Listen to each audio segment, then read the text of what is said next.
Selamat malam, Oke, Assalamualaikum warahmatullahi wabarakatuh. Shalom. Terima kasih atas kesempatannya. Perkenalkan kami dari kelompok 10 dengan topik materi tantangan yang dihadapi oleh negara Indonesia dalam jangka waktu 3-5 tahun ke depan. Nah, untuk itu ada sesi perkenalan anggota kelompok, mulai dari saya, Nikita Moren Elungan, selaku moderator. Selanjutnya, saya Aura Bintang Belang Marwan. Saya Benya Redo Fretes. Saya Evnika Tengkel. Saya Velinda Lantang. Saya Gloria Kontra. Saya Grisela Evangeline Lumape. Saya Ican Selindia Mendomba. Saya Immanuel Pongo. Saya Jessica Horman. Saya Joshua Sahabati. Saya Miracle Putri Selamat. Saya Sedita Pahing. Saya Triviana Polak. Saya Iskia Pangke. baik, sebelum masuk ke bagian materi, izinkan saya untuk menjelaskan sedikit tentang topik pembahasan kelompok kami, yaitu kelompok 10. Pentingnya memahami tantangan ini tak bisa diremehkan dalam era yang terus berubah dengan cepat. Pengambilan keputusan yang bijak dan solusi yang tepat waktu adalah kunci untuk menjaga stabilitas dan kemajuan negara. Jadi, selama presentasi ini, kami akan menjelajahi beberapa isu utama yang mungkin mempengaruhi masa depan Indonesia. Melalui pemahaman dan upaya kolaboratif, mari kita mulai dengan melihat lebih dalam tantangan-tantangan ekonomi yang akan dihadapi dalam beberapa tahun mendatang. Next.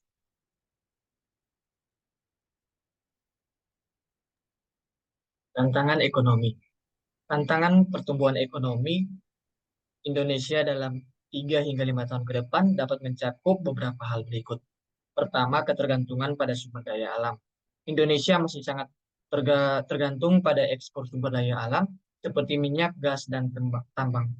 Fluktuasi harga komoditas global bisa berdampak negatif pada pertumbuhan ekonomi.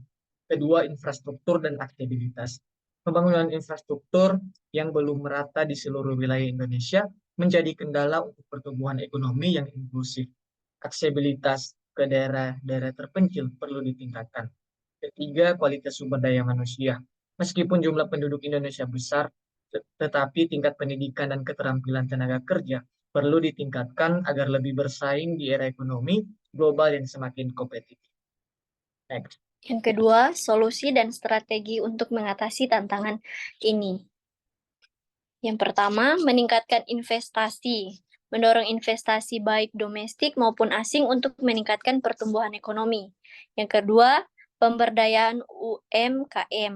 Memberikan dukungan khusus kepada usaha mikro, kecil, dan menengah untuk mendorong kreativitas dan pertumbuhan ekonomi yang inklusif. Yang ketiga, pendidikan dan pelatihan. Investasi dalam pendidikan dan pelatihan untuk meningkatkan keterampilan tenaga kerja sesuai dengan kebutuhan pasar. Yang keempat, reformasi struktural. Melakukan reformasi struktural untuk meningkatkan iklim bisnis, termasuk perbaikan regulasi dan meningkatkan hukum. Yang kelima, diversifikasi ekonomi.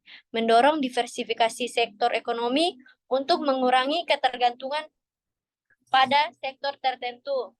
Yang keenam, kesejahteraan sosial. Meningkatkan program kesejahteraan sosial untuk membantu kelompok rentan dan mengurangi kesenjangan sosial.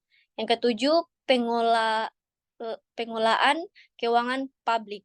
Menjalankan kebijaksanaan, meningkatkan kebijakan fiskal dan moneter yang bijaksana untuk mengelola anggaran dan inflasi.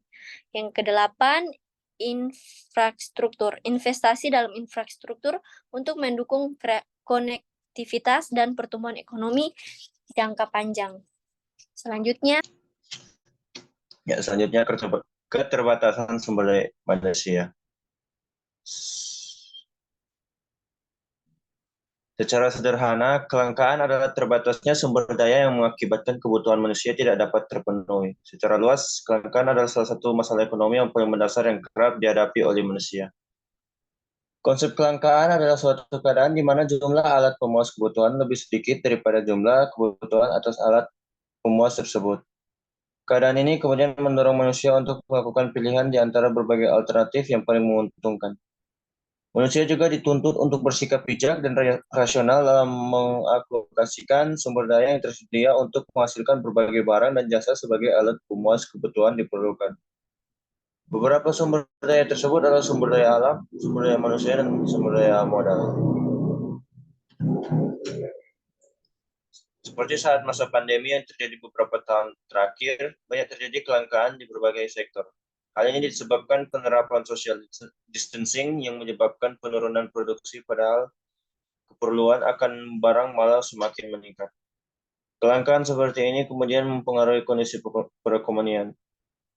Sektor industri yang membutuhkan tenaga manusia mengalami kemacetan, beberapa bahkan harus gulung tikar.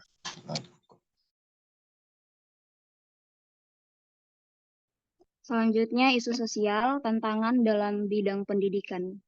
Yang pertama, akses terbatas ke pendidikan. Masih banyak anak di Indonesia yang menghadapi kesulitan dalam mengakses pendidikan, terutama di daerah terpencil, pendalaman, atau komunikasi miskin. Yang kedua, ketimpangan pendidikan. Ketimpangan pendidikan antara daerah perkotaan dan pedesaan, serta antara kelompok sosial ekonomi masih menjadi masalah serius di Indonesia. Yang ketiga, kualitas guru dan tenaga pendidik. Tantangan terkait kualitas guru dan tenaga pendidik di Indonesia masih ada, kurangnya pelatihan yang memadai, keterbatasan sumber daya manusia yang berkualitas di bidang pendidikan, serta tingkat rotasi yang tinggi beberapa daerah menghambat konsisten dan kualitas pengajaran. Yang keempat, kurikulum yang tidak relevan.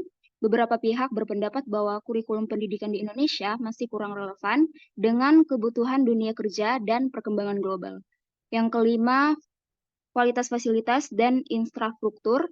Banyak sekolah di Indonesia masih menghadapi masalah terkait fasilitas dan infrastruktur yang tidak memadai. Yang keenam, kesenjangan digital, yaitu akses terhadap teknologi informasi dan komunikasi yang memadai masih menjadi masalah. Tidak semua siswa memiliki akses yang sama terhadap perangkat komputer, internet, atau sumber daya digital. Selanjutnya. Masalah ketenagakerjaan menyebabkan ada beberapa faktor yang menahan kualitas ketenagakerjaan, seperti keterampilan. Tenaga kerja di Indonesia masih didominasi oleh pekerja keahlian rendah atau low skill.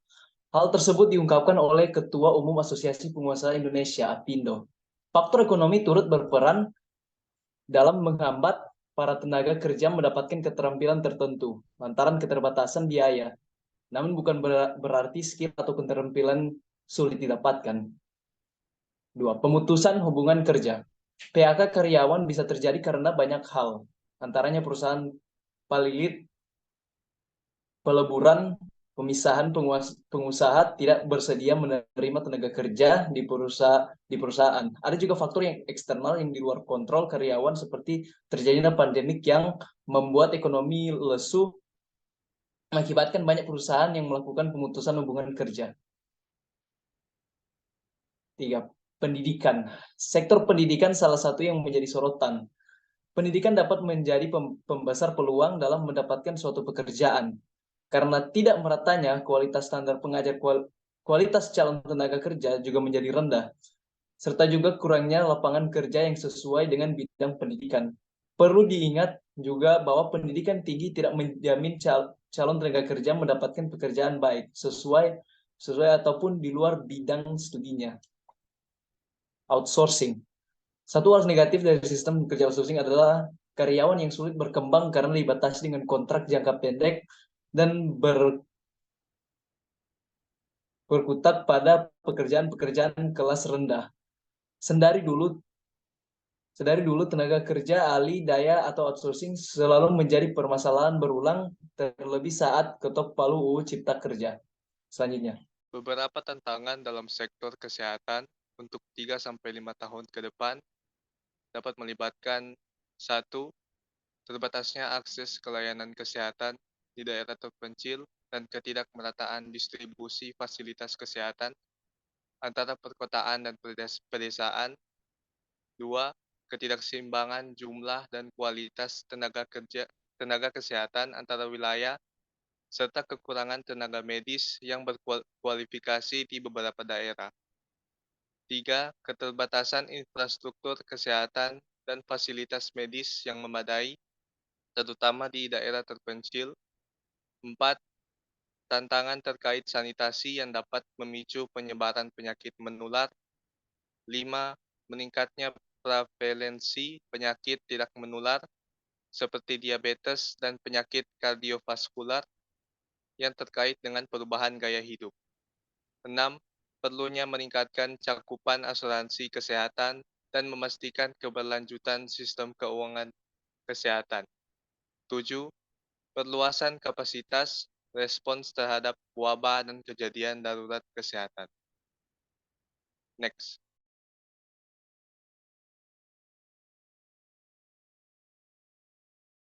Kita masuk pada materi berikutnya, yaitu tantangan lingkungan.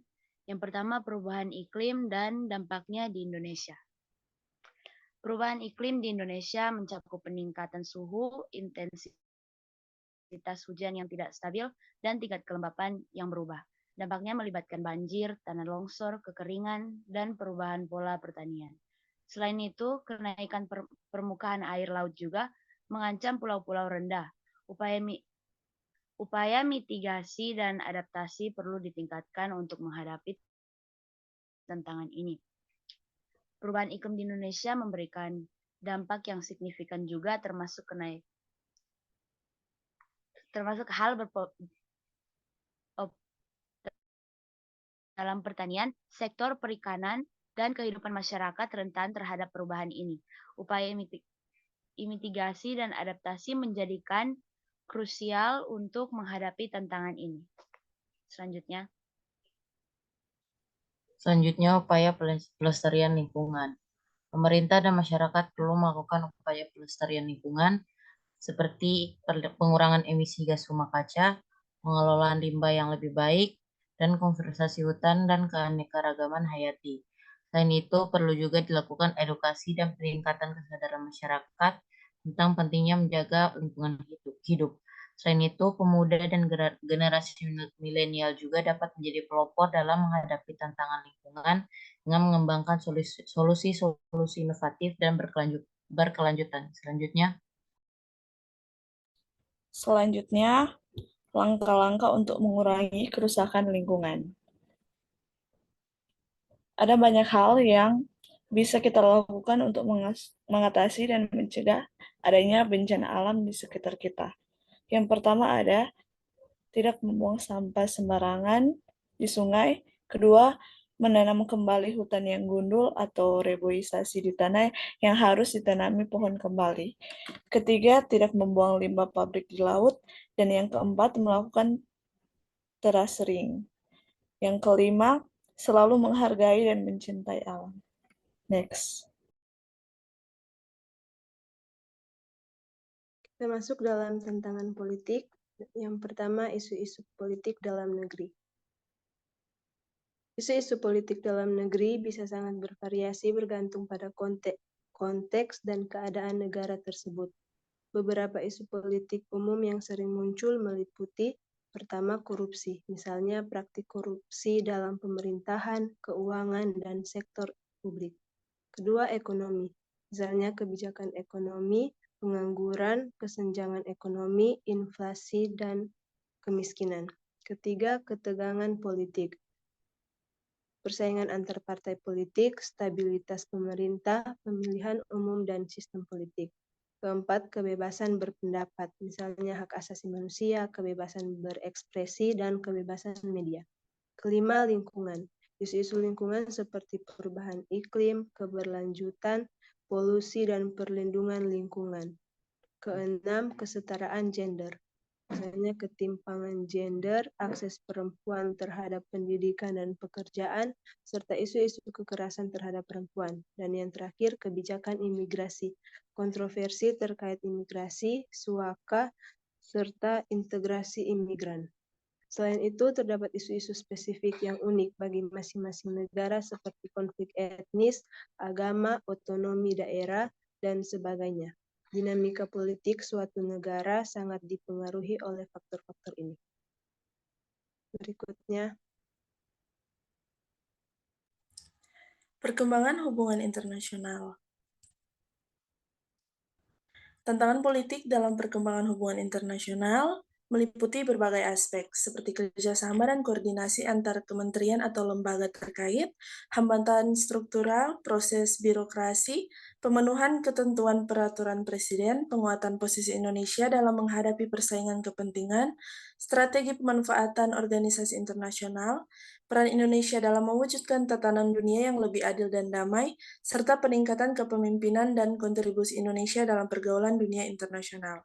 Selain itu, dinamika terkini dalam politik internasional menunjukkan bahwa negara-negara harus menghadapi berbagai tantangan seperti peperangan antar negara, politik identitas, hambatan dalam kerjasama internasional, serta perubahan dalam fenomena hubungan internasional yang menuntut komunitas hubungan internasional untuk semakin inklusif dan berkolaborasi dengan disiplin lain dalam konteks keilmuan yang bersifat multidisipliner. Perubahan besar dalam tata hubungan internasional dari bipolar menjadi multipolar juga menjadi salah satu tantangan yang harus dihadapi. Dalam era post-truth, penyebaran berita hoaks politik juga menjadi isu yang berbahaya dalam kehidupan berbangsa dan bermasyarakat yang dapat melemahkan ketahanan nasional dan memecah belah masyarakat. Indonesia juga menghadapi peluang dan tantangan dalam memanfaatkan keanggotaannya pada organisasi internasional. Tantangan tersebut meliputi permasalahan kerjasama dan koordinasi antar kementerian atau lembaga terkait, hambatan struktural, proses birokrasi, dan pemenuhan ketentuan peraturan presiden. Next. Peran diplomasi dalam menghadapi tantangan politik. 1. Penyelesaian konflik. Diplomasi bertujuan untuk mencapai penyelesaian damai dalam konflik politik antara negara atau kelompok melalui dialog, negosiasi, dan mediasi. 2. Membangun aliansi. Diplomat berusaha untuk memperkuat kerjasama dan aliansi politik dengan tujuan mencapai kepentingan bersama dan menghadapi tantangan bersama seperti terorisme, perubahan iklim, atau keamanan regional. 3. Membangun hubungan bilateral dan multilateral. Diplomasi memungkinkan negara-negara untuk membangun hubungan baik dengan negara-negara lain. Melalui pertemuan diplomatik, negara-negara dapat menjalin kerjasama dalam berbagai bidang seperti ekonomi, keamanan, dan lingkungan. 4. Membangun koalisi dan aliansi. Diplomasi memungkinkan negara-negara untuk membentuk koalisi dan aliansi dengan negara-negara lain untuk menghadapi tantangan politik bersama-sama. Selanjutnya, tantangan keamanan dan ketahanan. Yang pertama, ancaman keamanan nasional. Ancaman terhadap keamanan nasional dapat berasal dari berbagai sumber. Beberapa ancaman umum termasuk yang pertama, ancaman militer. Serangan militer dari negara asing atau konflik bersenjata yang dapat merusak kedaulatan suatu negara. Kedua, terorisme. Aksi terorisme oleh kelompok ekstrim yang bertujuan menimbulkan ketakutan, kekacauan, dan merusak stabilitas masyarakat. Yang ketiga, spionase dan intelijen asing. Upaya negara asing atau kelompok untuk memperoleh informasi rahasia atau merusak infrastruktur negara. Keempat, kejahatan siber. Serangan siber, pencurian data, atau serangan terhadap infrastruktur informasi negara. Kelima, ketegangan politik dan konflik sosial.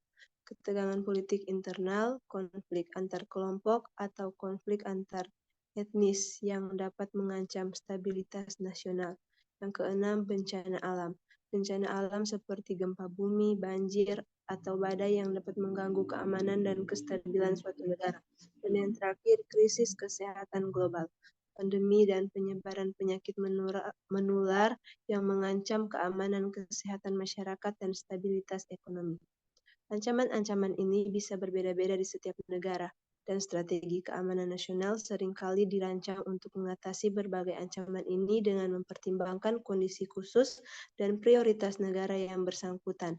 Strategi keamanan nasional berfokus pada identifikasi, penilaian, dan penanganan ancaman-ancaman ini untuk menjaga keamanan, kedaulatan, dan stabilitas suatu negara. Lanjut. Ya, selanjutnya kolaborasi dengan negara-negara lain dalam bidang keamanan. Kolaborasi Indonesia dengan negara lain dalam bidang keamanan melibatkan sejumlah aspek seperti intelijen, pertahanan, dan penanggulangan terorisme. Misalnya, Indonesia aktif berpartisipasi dalam dalam kerjasama dengan negara-negara tetangga di kawasan Asia Tenggara melalui ASEAN untuk meningkatkan stabilitas keamanan regional. Bukti konkret dapat dilihat dari implementasi kerjasama dalam rangkaian pertemuan ASEAN Regional Forum atau ARF yang menjadi platform dialog keamanan di Asia. Melalui ARF, Indonesia bersama negara-negara lain membahas isu-isu keamanan, termasuk penanganan konflik, non-proliferasi, senjata, dan penanggulangan terorisme. Selain itu, Indonesia juga menjalin kerjasama bilateral dengan beberapa negara dalam hal pelatihan dan pertukaran informasi di bidang pertahanan. Contohnya, kerjasama dengan Australia dalam program pelatihan militer dan pertukaran intelijen untuk mengatasi tantangan keamanan bersama. Ini menunjukkan bahwa kolaborasi Indonesia dengan negara-negara lain tidak hanya terfokus pada keamanan domestik, tetapi juga pada upaya bersama mengatasi tantangan keamanan regional dan global. Next. Berikutnya ada upaya pemerintah untuk memastikan keamanan negara. Ada beberapa upaya pemerintah untuk memastikan keamanan negara, yaitu melibatkan yang pertama, kebijakan keamanan nasional, penetapan dan implementasi kebijakan yang mencangkup aspek militer, ekonomi, intelijen, dan hukum untuk menjaga keamanan negara. Yang kedua, ada anggaran pertahanan, pemberian dana yang cukup untuk kebutuhan pertahanan dan keamanan, termasuk pembelian peralatan militer dan peralatan personel. Yang ketiga, kerjasama internasional. Berpartisipasi dalam kerjasama dengan negara-negara lain, baik regional maupun global. Yang keempat, ada intelijen. Meningkatkan sistem intelijen untuk mendeteksi. Yang kelima, ada hukum keamanan. Menerapkan undang-undang dan aturan yang mendukung keamanan nasional, serta memberikan landasan hukum bagi tindakan yang diperlukan. Yang keenam, ada pendidikan dan pelatihan. Melibatkan pendidikan dan pelatihan yang efektif untuk personal militer, kepolisian, dan lembaga keamanan lainnya. Dan yang terakhir, ada teknologi keamanan. Menerapkan teknologi canggih untuk memantau, mendeteksi, dan merespon ancaman potensial terhadap keamanan negara. Next. Sebagai kesimpulan, Indonesia mungkin akan menghadapi berbagai tantangan dalam 3-5 tahun ke depan, seperti harga pangan dan energi yang tinggi, tantangan eksternal, infrastruktur yang terbatas, pasokan energi, kedaulatan dan pengelolaan sumber daya, dan krisis. Namun, Indonesia tetap optimis dan memiliki strategi untuk mengatasi tantangan tersebut, seperti hilirisasi dan industrialisasi, digitalisasi, reformasi struktural, investasi, serta konsumsi dan investasi.